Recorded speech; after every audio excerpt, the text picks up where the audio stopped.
I forgot to put this in the video, but just wanted to say if you like, not the normal fragrance content, but just watching or listening to some guy prattle on about fragrances and his experiences with it, his memories, go through stories and recommend some deep cuts, some classics you might not see anywhere else, make sure to hit that subscribe button and like the video. I'm new, I'm just starting out, so I've yet to really reach my full potential, my full quality, but I definitely try to keep it authentic and give you guys a good show. So make sure to subscribe and hit that like button. All right, on to the video. We're going to be reviewing one of the classics, JOOP Homme. I'm going to be telling you a little bit about it. This thing right here, spicy. It's spicy, floral, vanilla. Now let me tell you guys something. I'm a little tired of vanilla. So I saw this in the note breakdown that I had vanilla. I was like, forget about it, right? Because there are so many fragrances: Strong with You, Most Wanted, Amaz, has a bunch of fragrances that have vanilla in it. I'm just tired of vanilla. It's everywhere. All sorts of Lattafa fragrances have vanilla. So I was like, you know what? I'm gonna get it anyway. And why is that? Well, everyone was talking about how much it sucked, how much they hated it. One of my favorite YouTube channels of all time, Gent Sense, um, Ash repeatedly mentioned how much Yope sucked and how much he hated it. And I'm like, well, I really respect this guy's opinion. Uh, I want to see what all the talk is about, right? I want to see what it's about. Um, I'm I don't know. I'm generally drawn towards things that other people hate. I don't know why. It's the same with red tobacco. I think it's absolutely amazing. A bunch of other people think it's disgusting. Um, but people hate this a considerable amount more. Uh, and I saw a 6.7 ounce on Joma Shop for, I think it was $29. 29 whole dollars. So I'm like, you know what? I'm going to get it. I'm going to get it in a 6.7 ounce. And it's going to be interesting. See what it's about. Folks, I love it. Not only do I love it, I can't see why other people hate it. I smell this fragrance. Hold on, let me get out one of my handy dandy tester strips.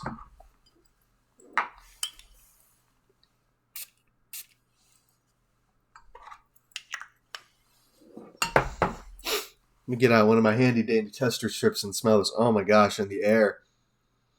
It's so freaking stinking good, guys. I don't know what to tell you.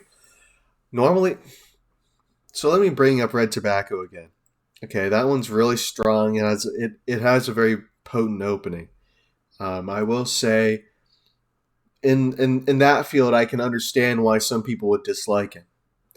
Um, it's just not going to be for everyone. It's too strong. I remember I sprayed this on one time. I sprayed red tobacco on one time, rather, and I walked into a building, and this poor woman just started having a coughing fit, and I wasn't able to leave the building at that time. I wish I could, but I wasn't able to leave. So this person had a coughing fit and just had to walk out and never came back in.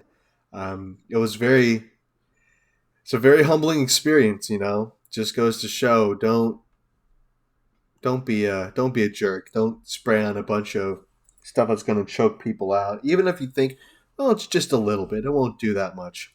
But anyway, I digress. This fragrance, my friend came over and I showed him my fragrance collection, and I told him, this is my favorite fragrance right here. And he took it, took off the cap, put it up to his nose. made this face. It says, Frankie, I'm gonna be honest. This kind of smells like farts. And I'm like, no! Because there was a while where I was wearing this every single place I went to. I was just wearing this all around. Um, to all my college classes, talking to family, just going out in public, and I'm like, am I walking everywhere smelling like farts and I have no idea? Um, I will say I don't get that at all. He did admit that it smells better on the tester strip. Um, so who knows what it smelled like on skin to him? But I don't know. I love it, and apparently I'm in the minority because you go on Fragrantica, and it's just constantly these people bashing this fragrance, this poor fragrance, and again, I don't understand.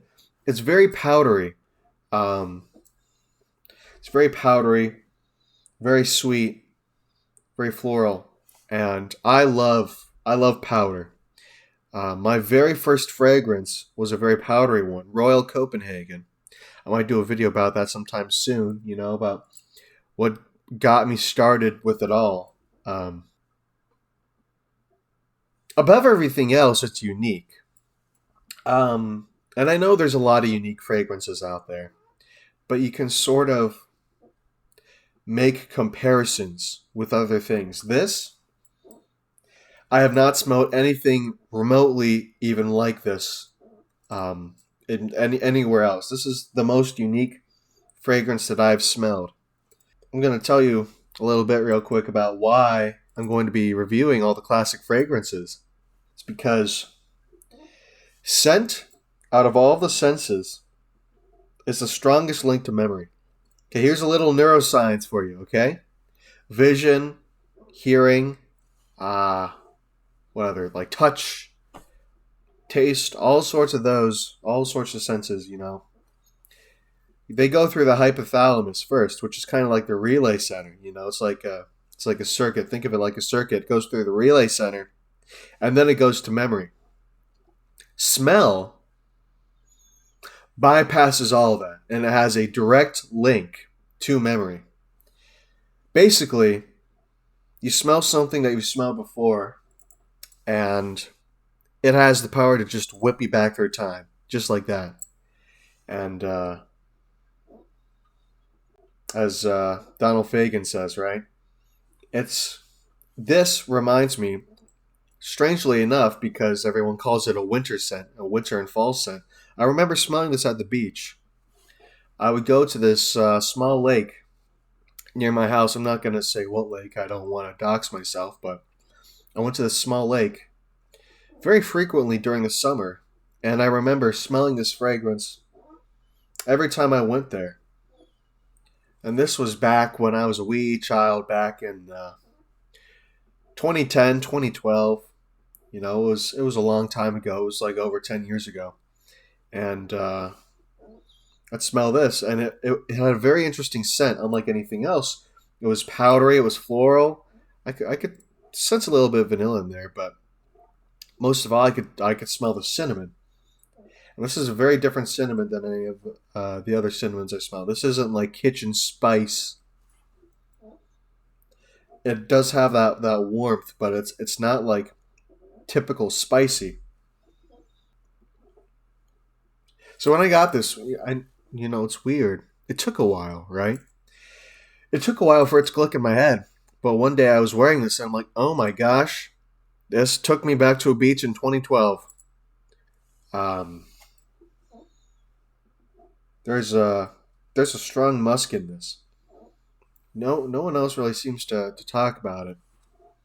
I looked it up, and Google AI says that there's no civet in this, but I smell something in the deep dry down that kind of reminds me of civet. But it's this deep, initially subtle, animalic musk, and it comes out in the deep dry down. Probably not in the air, if I had to guess. That's just because I bury my nose in it. But it's definitely there. It's definitely there if you look for it. So just adds that other bit of dimension to it. This is a very I can't I can't tell you all about this. Okay, I'm not a genius. I'm not a freaking brain genius, Stephen Hawking, Albert Einstein, Marie Curie type person that knows all the ins and outs of fragrances. Not yet, at least. But I can just say, if you haven't smelt this and you see all these reviews, hating on it, dogging on it, saying this stinks, this smells like a fart, this smells like this smells like my dog's butthole, right? You smell it. Just smell it. Just do it, dude. Just buy it. It's only $29. Just get it. If you don't like it, gift it to a friend. I don't know. But the thing is, for something so affordable, at least compared to other fragrances, there's people either hate this, right? Or they love it. It's polarizing. It's not likely that you're gonna have a reaction that's in the middle. So spending a little bit of that money, trying it, not listening to what the people say, just to have that chance, that the pretty high chance, by the way. There are a lot of people that love it. Just having that chance of just absolutely falling in love and finding your next signature scent. Let me show you this. Let me do a little close up. This is the dent that I have in the bottle. As you can see, it's very large, and I've only had this for 2 months. Anyway, before I go, just want to show you the rest of the presentation. Here's a box. It has kind of that aqua coloring in the font, and has a gradient that goes from dark down to like neon pink. Um, just a little extra, lore on this. This was made for clubbers in Berlin back in the turn of the decade. It was released in '89, so it was throughout the '90s. It was made for clubbers in Berlin for a very specific demographic, which is why a lot of people might not necessarily like it because the perfumer had something different in mind than the mainstream. This is what people are going for. Like, okay, let's make something for this specific demographic. So anyway, that's my ramble. That's my ramble on JOOP Homme, a beautiful fragrance in my opinion, and just something that I just can't understand why other people don't like it. Um, so verdict, just get it. It's cheap. It's good. It's high quality, and I'll be back some other time with another classic fragrance review.